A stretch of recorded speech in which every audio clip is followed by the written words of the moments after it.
here we're going to start putting the ceiling together. Now, my camera did cut out maybe a third of the way through the ceiling section. It took us 2 nights to do this. Basically, this first row we took our time on, and we needed to get right. If for any reason this was not square to the box or was not level, we would be off by a hell of a lot when we get to the full 36-foot length and try to put that last panel on. So it's worth taking your time to get this first section started, because this is what everything else is going to be based off of. Now, due to the span of the box of its 31 feet, there are 2 8-foot sections and 1 15-foot section. Now, each section where they meet is supported by a 4-inch aluminum track, which was provided by AmeriCooler. That track is then tied to threaded rod, which is tied to the ceiling girders. Now, we had to make a few modifications to the panels to do this. We could have put the track on one side of the panel and just drilled the threaded rod through, but we wanted to have that metal channel span both panels, so it would touch the adjoining panel, the first panel, and the adjoining panel.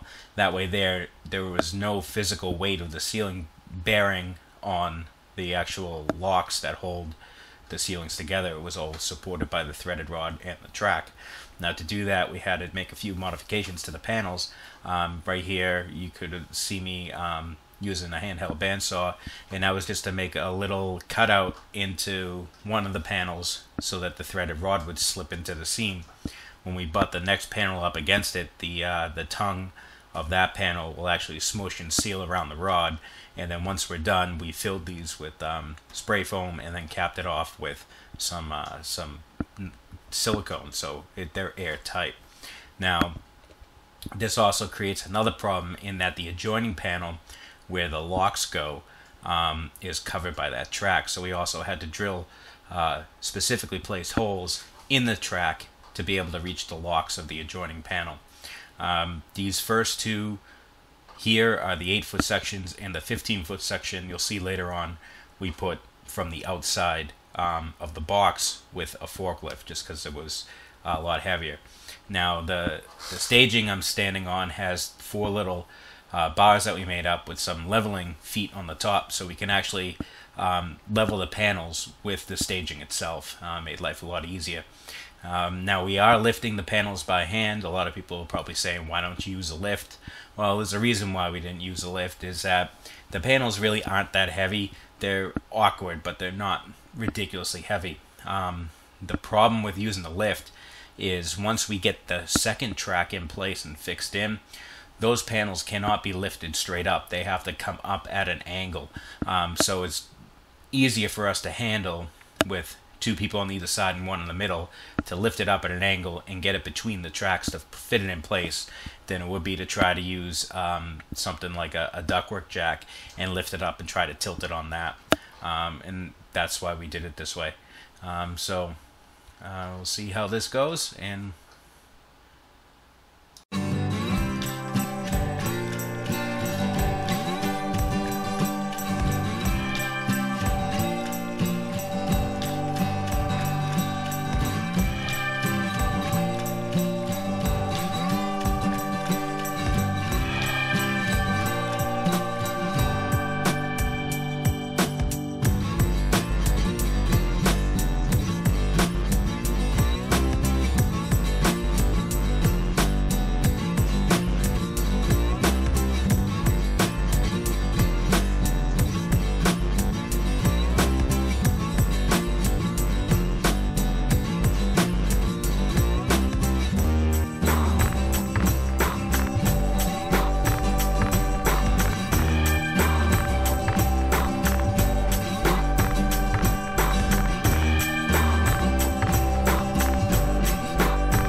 Unfortunately, this is pretty much where my camera dropped out.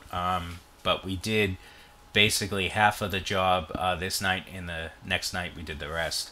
Now, inside here, what we're doing at, you can see up on the ceiling, there's the track all in place, and that's what's holding the panels up. Right now, what we're doing is just separating the diamond plate for the floor. Now, unfortunately, they did not give us a diagram of how they have this diamond plate because some of the pieces were cut. So we had to kind of figure that out. But once we got it going and figured out which way the diamond plate actually ran, it wasn't too bad. So right now we're just kind of separating the diamond plate onto piles here. So that way there, we can just move it around the floor easier. We had to move that pile from where we had it stacked anyway. We started on the right hand side and just worked our way up. Now these are just screwed to the floor. They are not bonded to the floor in case they ever need to come up. It's a lot easier doing it that way. Physically gluing them down isn't going to really make a difference. There technically shouldn't be any water or anything that's going to be getting underneath these, and they don't really need to be sealed. We've never had an issue with it in the past with that. So this way here, if we ever do need to get these up, very easy to come up to replace.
There's one little piece of diamond plate there, right behind the drill. You can see it's sticking up a little bit. That one was cut a little bit too long than the rest. Now these were all factory cut. All we had to do was just nip about a half an inch off of that and it fit right down. So the floor had 36 pieces of diamond plate on there. And it came out pretty good. So next video you'll see us mounting the coils and starting the unit up. Thanks for watching. See you in the next video.